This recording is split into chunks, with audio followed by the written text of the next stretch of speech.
ቤተሰቦቼ እንዴት ናችሁ? ደህና ናችሁ? እኔ ዛሬ በጣም ነው የተደሰትኩት። እግዚአብሔርን ነው የምላችሁ።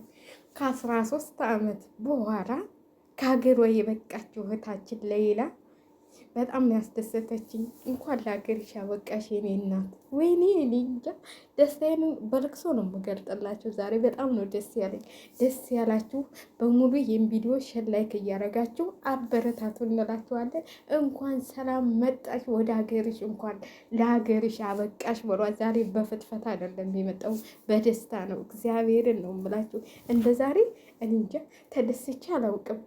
ለምን እንደው ታውቃላችሁ? 13 ዓመት ማለት ቀላል አይደለም። ሁላችንም በስደት ላይ አይተነዋል። እንኳን እስር ቤት ሆነን ቀርቶ እየሰራን ብር እየራክን ለቤተሰብ እየረዳን እንዴት አይነት ጭንቀት እንደምናሳልፍ ሁላችንም እናውቀዋለን። እሷ ግን ማንንም ሳታገኝ ማንንም ሳታይ ማንንም እንትን ሳትር ከስቃይ ነው የወጣችው። እንኳን ለሀገርሽ አበቃሽ የኔ እህት። ከእንግዲህ በኋላ ደግሞ እግዚአብሔር እንትሉን ሰጥቶሽ ብርታቱን ጥንካሬውን ሰጥቶሽ የበለጠ ደግሞ ከዚህ በላይ በሀገርሽ ላይ ሰርተሽ የምትለወጪ ያደርግሽ። አይ ኢትዮጵያ ሕዝብ አንዳንዴ እኮ ኢትዮጵያውያኖች መሆናችን በጣም ነው የሚያስደስተው።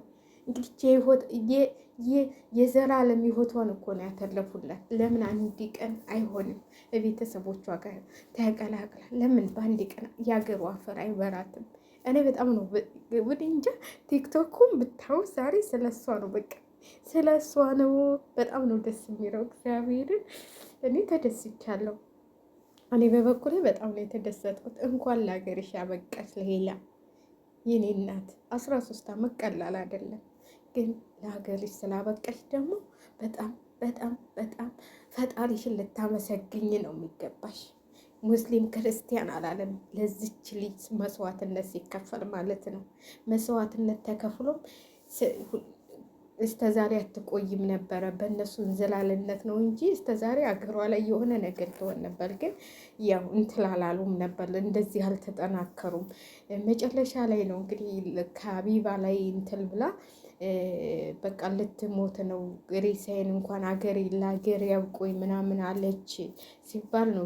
ከዛ በኋላ ነው ተነሳስተው አቢባም ማስተዋጧ አድርጋለች ማለት ነው። ከዛ በኋላ ነው ተነሳስተው ለዚህ ያደረሷት እና ያው ፈጣሪ ነው ያገዛት። ፈጣሪ ነው ከዚህ እንትን ያበቃት። እውነቴን ነው የምላችሁ። የእነሱ ልጆች በጣም ከባዶች ናቸው። ያሳስቷችኋል። በቃ ምን ልበላችሁ፣ ትዕግስት ተለለን ምን ተለለን፣ በቃ ምንም የሆነ ነገር ይመጣባቸዋል። እንዴት እንደሚያመናጭቋቸው እንዴት እንደሚመቷቸው ሁላችንም ያየነው ነው። እኔ አሁን ሌላ ልጁ ገደለች ምናምን ሲባል ለምን ገደለች ምናምን አላልኩም። ተናዳ በቃ ለምን ስለማውቀው እግዚአብሔር ይመስገን። የሀገሯን እንኳን የሀገሯን መሬት የሀገሯን አፈል ለምን እንጃ ሀገሯን ተረግጠ የሆነ ነገር እንኳን ብኮን በጣም ያስደሰተችኝ እናቷን አይታ አባቷን አይታ ወንድሞቿን አይታ በቃ አሞልክ መንፈስ ቅዱስ በጣም ነው ደስ የሚለው። እግዚአብሔርን ዛሬ ደግሞ በደስታ ልሞትላችሁ ነው። ሞኒም ያው እንትን አላለኝም ግን መልሶልኛል ማለት ነው። ያው ግን ማስገባት አልችልም፣ ማስታወቂያ መሰለኝ። ቆይ እስኪ በኋላ ሙዬን እንጠይቃታለን። እና በጣም ነው እየተደሰትኩት። እንጃ ወይኔ ስማ ጠዋት ሳለቅስ ነበር። አሁን ደግሞ እሷን ሳይ በጣም ነው የተደሰትኩት። እግዚአብሔርን ይሄን ደስታ ሸላይክ እያረጋችሁ በእናታችሁ ሸላይክ አድርጉልኝ። ወይኔ ይሄን ደስታማ በስማ ወይኔ የኔ እህት እንኳን ለሀገርሽ አበቃሽ። አለቀሰች፣ እናቷ አለቀሰች። እና ውድ ቤተሰቦች በጣም ደስ ብሎኛል። በጣም እንጃ ምን እንደምላችሁ አላውቅም። ከበጠግቡ ሁኔ ስሜቷን ባውቀው ኑሮ እንዴት ደስ እንደሚለኝ ማለት ነው። አገራችሁ ስገቡ እንኳን 13 ዓመት ጨለማ ውስጥ ሆናችሁ እኛ አየር እያገኘን ምግብ እየበላን ውሃ እየጠጣን ያማረ ውሃ እየበላን ከአማረ አልጋ ላይ ተኝተን እንዴት ቤተሰቦቻችን እንደሚናፍቁን እንዴት እንደምንሆን ሁላችንም እያየን ነው አይደል? አንድ ቀን ሲከፋን እንዴት እንደምንሆን ማለት ነው። እሷ እኮ 13 ዓመት ሙሉ ጨለማ ውስጥ ምንም ምግብ እንደ ልብ በሌለበት ውሃ እንደ ልብ በሌለበት በዛ ሀራራ በዚህ ሙቀት እየተቃጠለች 13 ዓመት ስማ አይከብድም? አይከብድም? 13 ዓመት ካለምንም ነገር እስር ቤት አሳልፈው ወደ ሀገሯ ስገባ ይህኔ እናት እንኳን ላገኝ ይቻላል። ሁሉም ያልፋል። ሁሉም ፈጣሪ የፈቀደው ነው የሚሆነው። ሁሉም የሰራውን ያይዳል።